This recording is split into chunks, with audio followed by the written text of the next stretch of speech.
When a black teenager stops to help an injured man on the side of the road, he never expects the act of kindness to turn his life upside down. But what he doesn't realize is that the man he saved isn't just anyone. He has the power to change everything. This is a story about resilience, gratitude, and how one selfless act transformed a family's future forever. Before we dive into this inspiring journey, let us know where you're watching from, and if you believe in the power of kindness, don't forget to like and subscribe for more stories like this. The morning sun filtered through the cracked windshield of Jamal's beat-up car as he navigated the quiet suburban road, dressed in a slightly faded grocery store uniform with his name stitched on the chest. Jamal gripped the steering wheel tightly, his mind already on the day ahead. His car, patched together relic of years gone by, rattled over the uneven asphalt, but he barely noticed it was just another day. His shift started in 20 minutes, and being late wasn't an option up ahead. Something unusual broke the monotony. A sleek black sedan was lodged in a ditch, its front end buried in the earth. Jamal's foot instinctively eased off the gas. At first, he thought it was an abandoned car, but then he spotted movement. A man sprawled on the ground, his arm weakly raised as though reaching for help. "Yo," Jamal called out, pulling his car to the side of the road and hopping out. "You all right?" He jogged closer, his sneakers crunching against the gravel. The man's response was faint, barely audible over the breeze. Jamal's chest tightened as he crouched beside him. The man, middle-aged and sharply dressed in a suit now smudged with dirt and blood, struggled to focus. His lips moved, but the words came in gasps. "Help, hospital." Jamal didn't hesitate. Okay, I got you," he said, his voice steady even as his heart raced. Glancing at the car in the ditch, he quickly realized it wasn't going anywhere. He looked down at the man again, noting the blood trickling down his temple and the unnatural angle of his leg. The sight made his stomach churn, but he forced himself to focus. "Hold tight." It wasn't easy maneuvering the man's limp body into his car. He was heavier than Jamal expected, and every groan of pain from the man made him wince. "Almost there," Jamal muttered, more to himself than his passenger. By the time he managed to buckle him into the passenger seat, his own shirt was damp with sweat. Sliding into the driver's seat, Jamal started the engine silently, praying it wouldn't choose this moment to quit. The car groaned but roared to life. "All right, man, I'm getting you to the hospital. Stay with me." The ride was tense. Jamal kept one eye on the road and the other on the man slumped in the seat beside him. "You're going to be okay," he said, though the words felt inadequate.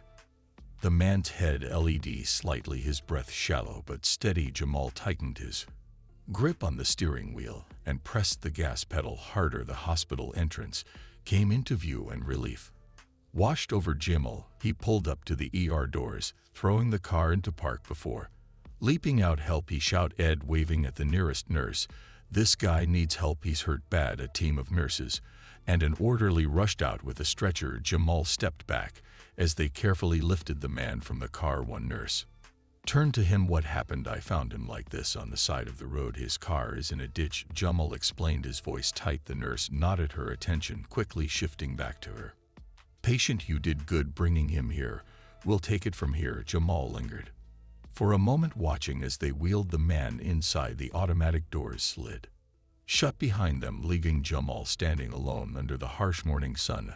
A strange mix of relief and unease settled over him. He had done what he could, but now he was late for work, a fact that hit him like a punch to the gut. He climbed back into his car, gripping the wheel as his mind replayed the morning's events. Was the man going to be okay? Did it even matter? "It matters," Jamal thought, his late father's voice echoing in his mind.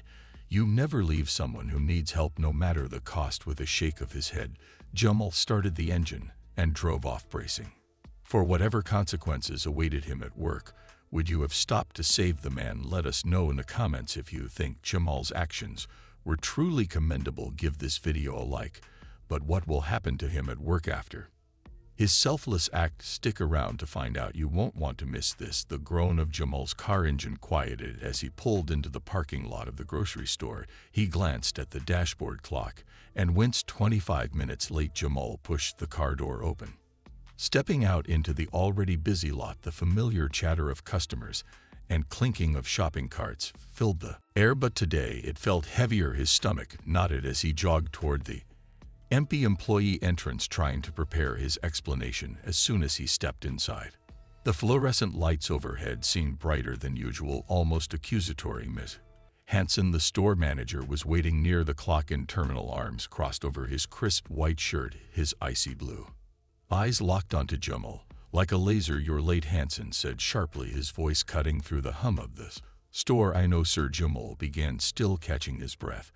"But what I don't want to hear it," Hanson interrupted, his expression cold. "You're always trying to pull something, aren't you? Maybe you think just because you're young you can show up when you feel like it." "It's not like that, sir," Jamal protested, keeping his voice calm despite the heat rising in his chest. "I had to stop. There was this guy. His car was in a ditch. He was hurt bad. I had to get him to the hospital." Hanson's brow furrowed, his lips curling into a sneer. "And you expect me to believe that a man in a ditch?" He chuckled humorlessly, shaking his head. "Jamal, you're creative. I'll give you that, but excuses don't pay bills or keep the store running." "It's not an excuse." Jamal's voice cracked, the frustration spilling out despite his best efforts to stay composed. "I saved a man's life. He could have died out there."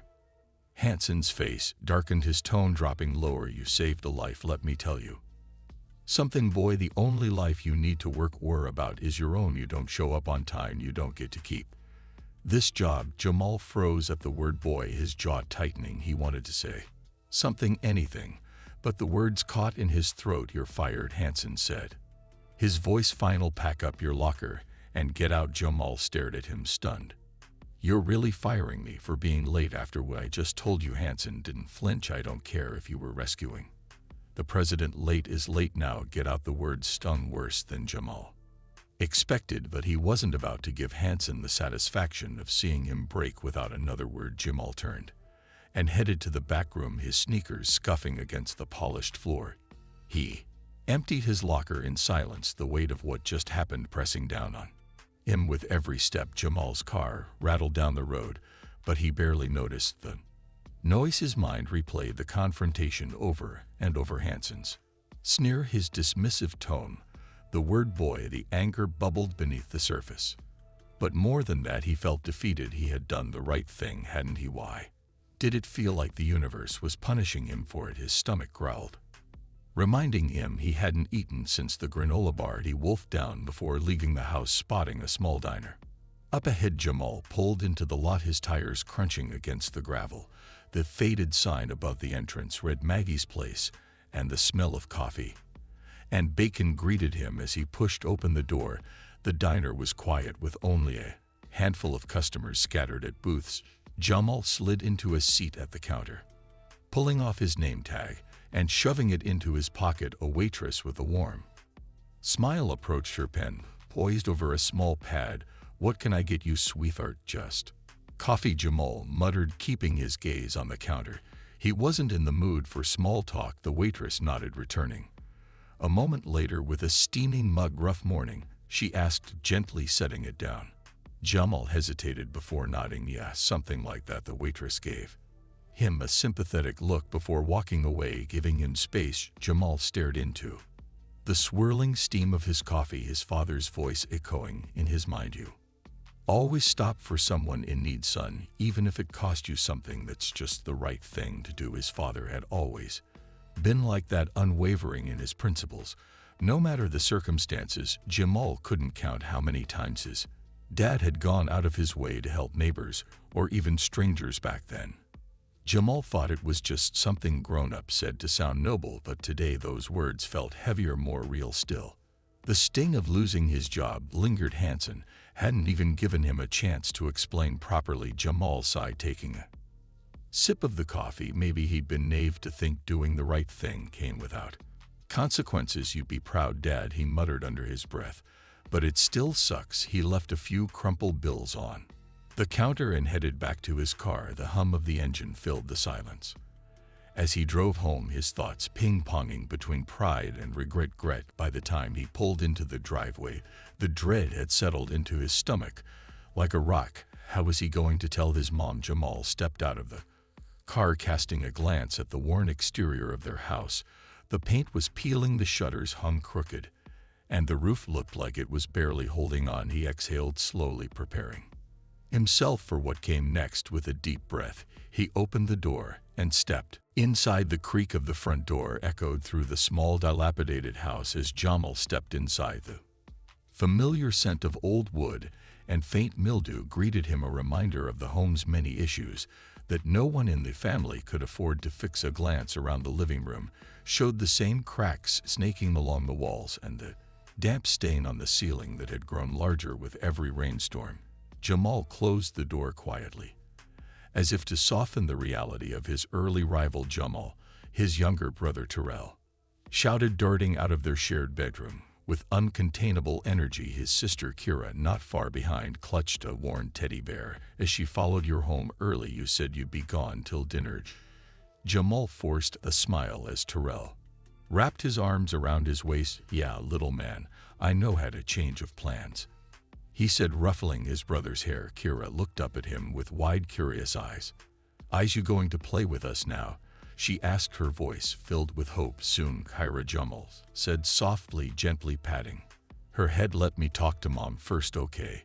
His mother's voice called from the kitchen, low and raspy. "Jamal, what are you doing home?" He found her sitting at the small kitchen table, her frame frail and shoulders hunched. She wore a threadbare cardigan over a faded dress, her complexion pale, and her breathing labored. The few strands of gray in her hair made her look older than her years. A kettle of water hissed softly on the stove, ready for the herbal tea she swore helped with her symptoms. "Mom," Jamal started, hesitating at the doorway. She turned her tired eyes toward him, and her brows furrowed with concern. "What happened? Why aren't you at work?" Jamal shifted his weight, gripping the back of a rickety chair as he struggled for the right words. "There was an accident," he began. "I was on my way to work, and I saw this car in a ditch. A man was hurt bad. He was barely conscious. I couldn't just leave him there, so I drove him to the hospital." His mother stared at him, her expression a mix of worry and understanding. "Is he okay?" she asked, her voice barely above a whisper. "I don't know," Jamal admitted. "I didn't stay long enough to find out, but I did what I could." She nodded slowly, but the furrow in her brow deepened. "So why aren't you at work now?" Jamal swallowed hard, lowering his gaze. "Mr. Hansen fired me," he said quietly. "I was late." He didn't care about the reason. His mother's sharp intake of breath filled the small kitchen. "He fired you after you saved someone's life?"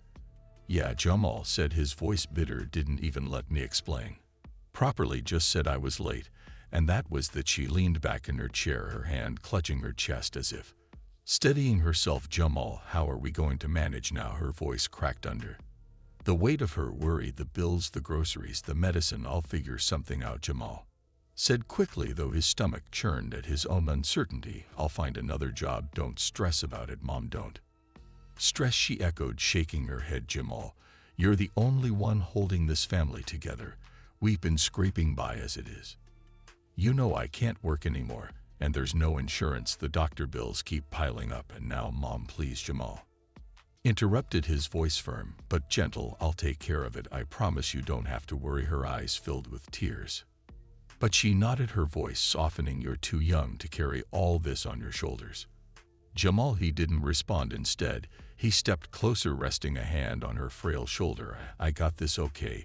he said, his tone steady despite the storm raging inside him. "You just focus on getting better." As they sat in heavy silence, the sound of laughter came from the other room. Terrell and Kira were playing a made-up game involving an old ball and overturned cushions. Their innocent joy was a stark contrast to the weighty conversation in the kitchen. Jamal's mother looked toward the sound, a faint smile tugging at her lips. "Despite her worry, they don't understand, do they, how hard it is?" "No," Jamal replied, shaking his head, "and they don't need to let them be kids while they still can." The kettle on the stove began to whistle, breaking the somber moment.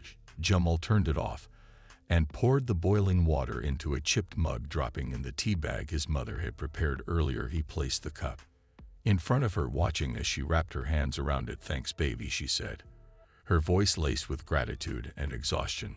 "I'll figure it out, Mom," Jamal said, again more for himself than for her. "I promise." Meanwhile, miles away at the hospital, the sterile hum of machines filled the room where the injured man lay unconscious. The monitors beeped steadily, a sign that he was stabilizing. His wife sat beside him, clutching his hand, her eyes red-rimmed from tears. The soft beeping of monitors blended with the muffled footsteps of nurses in the hallway as Anthony Crawford slowly opened his eyes. The sterile white of the hospital room came into focus, along with the concerned face of his wife, Evelyn, sitting beside him. Her eyes were red from worry, and her perfectly styled hair was slightly disheveled, a rare sight for someone. "Always composed, Anthony," she said softly, relief washing over her as she leaned forward and clasped his hand. "Thank God you're awake." He blinked the fog in his mind.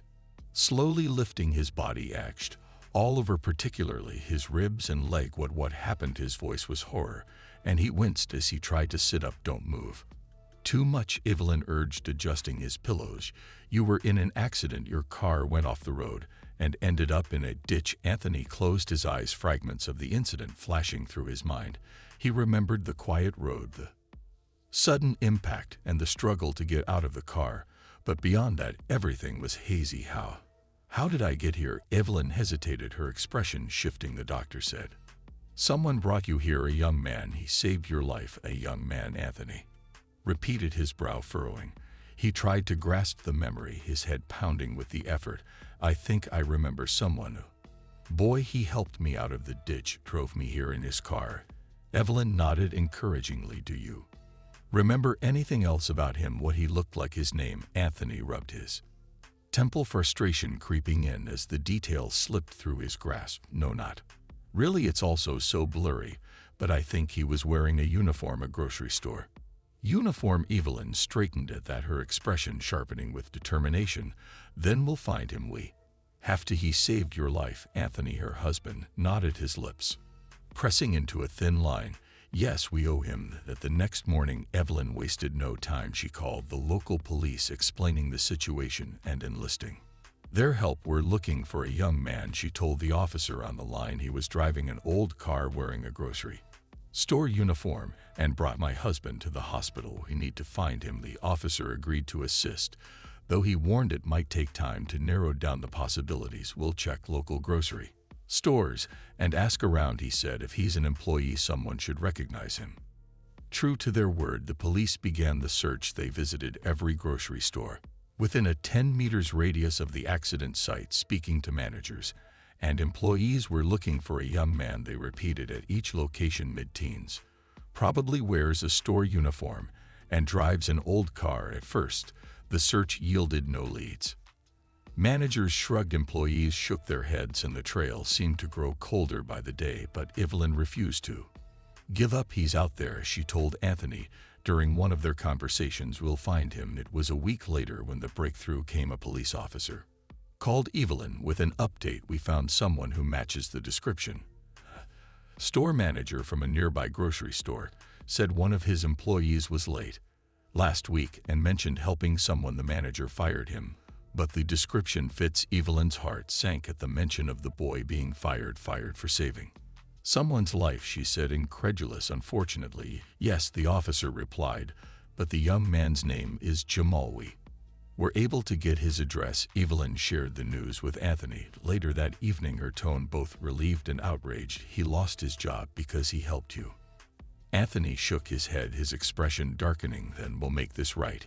He deserves more than just thanks." The next morning, the Crawfords, accompanied by a police cruiser, set out to meet Jamal. They rode in a sleek black SUV, its polished exterior gleaming under the sunlight. As they approached the address provided by the police, the sight of the house took them aback. The neighborhood was worn down with cracked sidewalks and overgrown lawns. Jamal's house stood out even here, its paint peeling and shutters hanging askew. The roof sagged in places, and the yard was cluttered with rusted tools and broken furniture. Evelyn's hand flew to her mouth. "People live like this," she murmured, her voice heavy with disbelief.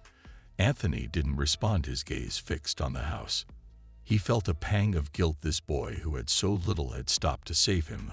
A stranger. Without hesitation, the screech of tires and the sudden wail of police sirens outside the house jolted everyone into a standstill. Terrell and Kira scrambled to the window, their wide eyes reflecting Fear and confusion. Their mother, seated at the kitchen table, froze mid-breath, her hand clutching the edge of the chair for support.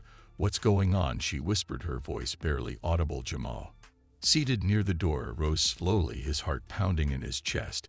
He peered out the front window, spotting the police cruiser parked in front of their home, its lights casting red and blue flashes across the cracked walls behind it. A shiny black SUV gleamed under the midday sun. Terrell tugged at Jamal's sleeve. "What do they want? Did we do something wrong?" Jamal shook his head, swallowing hard to steady himself. "Stay here," he said firmly, glancing at his mother, whose face had gone pale. "I'll handle it." He stepped outside, the weight of countless stories about police encounters in his community pressing down on him. His stomach twisted with unease as he closed the door behind him and approached the officers standing by the cruiser. "Are you Jamal?" one of the officers asked, his tone neutral, but his presence commanding. "Yes," Jamal replied, cautiously, his hands at his sides. The officer glanced at his clipboard, then back at Jamal. "Last week, did you assist a man whose car was in a ditch?" Jamal blinked, his heart momentarily lifting. "Yeah."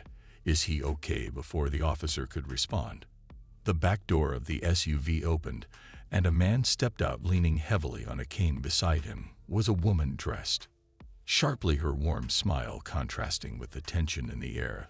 The man nodded at Jamal, his expression a mixture of gratitude and resolve. "He's more than okay, thanks to you," the man said, his voice steady despite the faint limp in his step. Jamal's brow furrowed as he looked at them. The man's face was vaguely familiar, now that the bruises and cuts had started to fade. "You're the guy from the ditch." The man extended a hand. "Anthony Crawford," he said, "and this is my wife, Evelyn." Jamal hesitated, aided, then shook the offered hand. "I'm Jamal." Evelyn stepped forward, her expression full of warmth. "Jamal, we've been looking for you all week."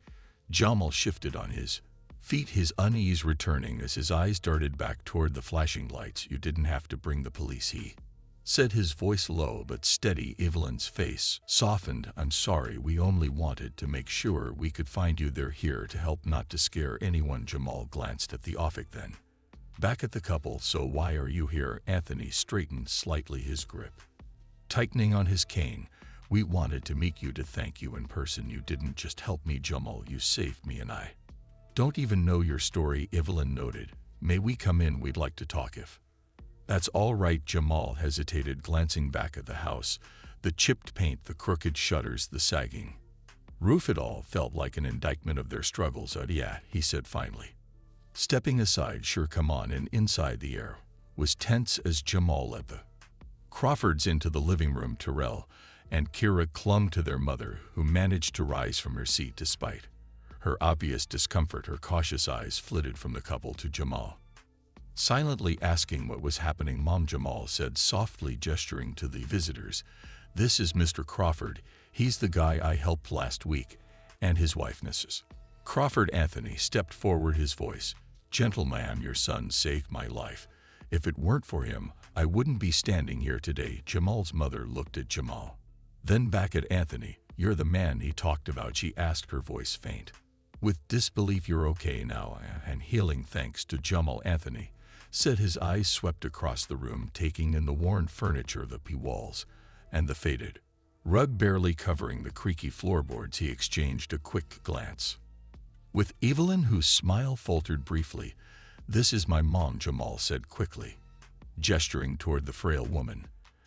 "And these are my siblings, Terrell and Kira." "Hello," Evelyn said warmly, crouching slightly to meet the kids' eyes. Terrell offered a shy wave while Kira clutched her teddy bear tighter. The family sat awkwardly as Evelyn perched on the edge of the couch and Anthony eased into a chair, his cane resting beside him. "Jamal," Anthony began, "we wanted to know more about you, about your family. What made you stop that day?" Jamal glanced at his mom, who gave him a small nod. He took a deep breath. "I was on my way to work. I saw your car in the ditch, and you were hurt. I couldn't just leave you there. My dad always said you help people when they need it, no matter what." Anthony nodded slowly, his admiration clear. "That's rare these days. Most people would have driven past." Anthony's jaw tightened, his eyes flickering between Jamal and his mother, whose face betrayed her silent worry. "You deserve better." he said firmly. Evelyn reached for Anthony's hand, her voice soft but resolute. "We want to help you, Jamal. All of you." Jamal stiffened, slightly unsure of what to say. His mom, sensing his unease, spoke up. "You've already done enough by coming here to thank him. That means a lot." "Is your dad around?" Anthony asked gently, his eyes scanning the room, as if expecting someone to emerge from the shadows. The question hung in the air, weighty and unspoken until now. Jamal's shoulders stiffened, and he glanced at his mother. Her expression softened, a flicker of pain crossing her face before she looked down at her lap. "He passed away when Jamal was 10, she said quietly. "I'm sorry to hear that," Evelyn said, her voice heavy with sympathy. "That must have been so difficult for all of you." "It was," Jamal replied, his voice steady but tinged with a quiet resolve. "He worked hard, did everything he could for us, but when he was gone, someone had to step up, and I guess that someone was me." Anthony's gaze lingered on the young man, impressed by his composure despite the weight of his words. "So you've been taking care of your family since you were a kid?" he asked. Jamal nodded, sitting a little straighter. "Yeah, my mom worked for a while, cleaning jobs mostly, but then she got sick." Evelyn leaned forward slightly. "What kind of illness?" she asked, concern etched into her features. Jamal's mother shifted in her seat, visibly uncomfortable discussing it. "It's chronic," she admitted. After a pause, "a heart condition. The treatments, they're expensive, and without insurance." She trailed off, the unspoken truth hanging in the air. "We've been managing," Jamal said quickly, his tone defensive, as if trying to shield his mother from pity. "I work as much as I can to cover the basics, groceries, bills, whatever we need." "But what about school?" Evelyn pressed gently. "Shouldn't you be focusing on that too?" Jamal hesitated, his jaw tightening. "I had to drop out last year," he admitted. "There just wasn't enough time between work and taking care of things at home." "Something had to give." Anthony exchanged a glance with Evelyn, their expressions a mix of admiration and heartbreak. "You gave up school to support your family?" Anthony asked, his voice low. Jamal shrugged, trying to downplay the gravity of his sacrifice. "It's what anyone would do. Family comes first, but not everyone does it," Anthony countered, leaning forward slightly. "Jamal, you've taken on responsibilities that most grown men would struggle with, and you've done it while putting everyone else before yourself." The room fell into a brief silence, broken only by the faint hum of the refrigerator. Jamal's mother wiped at her eyes, her voice trembling as she said, "He's a good boy, always has been. I just wish he didn't have to carry so much." Evelyn reached out, placing a comforting hand on the woman's arm. "You've raised an incredible son," she said softly, "but no one should have to do it all alone." Anthony straightened in his seat, his expression resolute. "You're right, Evelyn. No one should. That's why we're here." "What do you mean?" Jamal asked, his brows furrowing. "I mean, we want to help," Anthony said firmly. "Starting with your mother's medical expenses. We'll cover her treatments, no matter the cost." Jamal's eyes widened, his voice faltering. You do that?" "Yes," Evelyn interjected, her tone warm but unwavering. "Your mom shouldn't have to choose between her health and her family survival." Jamal opened his mouth to protest, but Anthony held up a hand to stop him. "That's not all," he continued. "We're also going to help you relocate this house." He glanced around at the crumbling walls and sagging ceiling. "It's not safe, and it's not what your family deserves. We'll find you a better place to live." Jamal stared at him, the words almost too overwhelming to process. "Why would you do all that for us?" "Because you earned it," Anthony said simply. "You didn't hesitate to save my life when you could have just driven past. You did what most people wouldn't, and this isn't charity, it's gratitude. You and your family deserve better." Evelyn nodded, her expression gentle but resolute. "And there's one more thing. You need to go back to school, Jamal. Your future is just as important as your family's present. We'll make sure you have what you need to focus on your education." Jamal's hands clenched into fists as he struggled to contain the whirlwind of emotions. Gratitude, disbelief, and unease collided within him.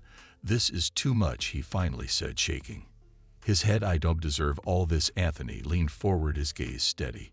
"Yes, you do. You've been giving everything to everyone else for years. It's time someone gave back to you." "But no buts," Evelyn interjected, her tone firm but kind. "You've already proven what kind of person you are, Jamal. Let us help you Jamal looked at his mother, who had tears streaming down her cheeks. She nodded, her voice breaking, as she said, "Let them help. Baby, you've done so much, let them lighten the load." The weight of her words sank into Jamal's chest. Slowly, he nodded, his voice barely above a whisper. "Okay," Anthony smiled, his expression softening. "Good, we'll start making arrangements immediately." The room fell quiet again, the enormity of the moment settling over. Then Jamal's mother reached out and clasped Evelyn's hand tightly, her voice trembling with gratitude. Thank you so much." Evelyn squeezed her hand, her eyes glistening. "It's the least we can do." The hum of moving trucks filled the crisp morning air as Jamal stood outside their new home, staring in disbelief. The house was nothing like the crumbling, sagging structure they had left behind. This one was freshly painted, with a neat lawn and sturdy windows that gleamed in the sunlight. The air smelled clean, free of the damp and musty odor that had clung to their old home for years. Terrell and Kira darted out of the truck, their laughter echoing through the quiet suburban street. "Look at this yard," Terrell shouted, running across the grass. "We can actually play soccer here." Kira followed, clutching her teddy bear as she twirled in circles. "Jamal, it's so big," she cried, her voice full of wonder. Jamal smiled despite the lump forming in his throat. He glanced at his mother, who stood beside him, leaning slightly on her cane for support. Her cheeks were wet with silent tears, her hand gripping his arm tightly. "It's beautiful," she whispered. "I never thought we'd live somewhere like this." Anthony Crawford approached them, his wife Evelyn by his side. "What do you think?" Anthony asked, his tone casual, but his expression hopeful. "It's more than we ever imagined," Jamal's mother said, her voice trembling. "Thank you, Mr. Crawford." "Thank you both." Evelyn stepped forward, placing a gentle hand on her shoulder. "You deserve this," she said warmly. "All of you." The moving crew began unloading furniture, and the Crawfords insisted on staying to help the family settle in. By midday, the house was coming to life. Boxes were unpacked, furniture arranged, and the sounds of laughter and movement filled every corner. Jamal wandered into what would be his room, a space all his own for the first time in his life. The walls were painted a soft blue, and a sturdy desk sat by the window. A new backpack rested on the chair, filled with notebooks and supplies for his return to school. Evelyn appeared in the doorway, smiling as she saw him run his hand over the desk. "How does it feel?" she asked. Jamal turned to her, his voice quiet. "It feels like a dream." She stepped inside, her gaze soft. "You've worked so hard, Jamal. You deserve this, and school. That's your new focus now, Anthony, and I have taken care of your tuition, your supplies, everything you need." Jamal hesitated, still wrestling with the weight of their generosity. "I'll make it count," he said firmly. "I promise." The next week, the family's transformation continued. Jamal's mother began her medical treatments, which Anthony had ensured were handled by the best specialists in the city. The once exhausted woman began regaining some of her strength, and though the road ahead was long, the glimmer of hope in her eyes was unmistakable. At home, Terrell and Kira flourished in their new surroundings. Terrell often dragged Jamal outside to play soccer in the yard, while Kira delighted in the freedom to ride her bike safely down the neighborhood streets. Their laughter filled the house, lifting the weight that had burdened the family for so long. One evening, as the family gathered for dinner at the large polished table in their new kitchen, Jamal's mother clasped her hands together. "Let's take a moment," she said, her voice filled with emotion, "to thank God for these blessings and to thank the Crawfords for everything they've done." Jamal bowed his head, but his mind was buzzing with a mix of gratitude and determination. He wasn't just thankful, he was resolute. This second chance wasn't something he would waste. Returning to school was both exhilarating and intimidating. On his first day back, Jamal stood outside the gates of Greenfield High, gripping the straps of his new backpack. It felt strange to be here again, to walk among his peers after a year away. But he reminded himself why he was doing this. Not just for himself, but for his family. Inside the familiar rhythm of the school, they slowly fell into place. Jamal sat through his classes with a new sense of purpose, jotting down notes with precision and asking questions when he didn't understand. His teachers, surprised by his sudden return, were impressed by his focus and dedication. That afternoon, as Jamal worked on a math problem at his desk, a classmate leaned over. "Hey, Jamal," he whispered, "you're really going for it." Hot, he glanced up and nodded. Yeah, I've got a lot to make up for, she smiled, her tone light but encouraging. Well, keep it up. You'll catch up, and no time. Back at home, Anthony and Evelyn continued to stay involved, frequently checking in on the family. One evening, Anthony arrived with a bag of books and placed it on Jamal's desk. Thought these might help, he said. They're study guides for your classes. If you need help, let me know. Jamal looked through the books, his chest tightening with gratitude. Thanks, Mr. Crawford. I'll use them. I know you will, Anthony said with a smile. You're going to do great things, Jamal. I can already see it. The weeks passed, and the family began to adjust to their new life. Jamal's mother grew stronger with each treatment, often taking small walks around the neighborhood. Terrell and Kira thrived, their laughter now a constant backdrop in the house. One evening, as the family sat together on the porch, Jamal turned to his mother. You doing okay, Mom? He asked softly. She smiled at him, her face illuminated by the golden light of the setting sun. I'm better than I've been in years, thanks to you and thanks to them. Jamal nodded, the weight of her words settling into his chest. I'll keep working hard, he said. I'll make this second chance count. She reached over and squeezed his hand. You already are, baby, you already are. Over the next few months, Jamal's teachers began noticing his unwavering focus and determination in math class. He raised his hand to solve equations that had stumped his peers in English. His essays reflected a depth of thought that caught his teacher's attention. By the end of his first semester back, Jamal had become a standout student. One afternoon, as Jamal packed his books, his guidance counselor, Mr. Lopez, called him into the office. Jamal, he began, glancing over it. Stack of papers. Your progress has been remarkable. You've gone from being out of school to earning some of the best grades in your class. Jamal smiled humbly. Thank you, Mr. Lopes.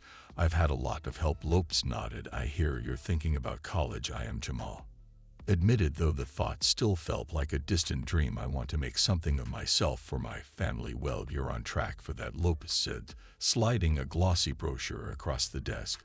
This is for Washington University. It's prestigious, but I think you've got what it takes. Jamal stared at the brochure, the weight of the opportunity settling in. I'll do my best, he promised. Throughout Jamal's high school journey, Anthony Crawford remained a steady presence.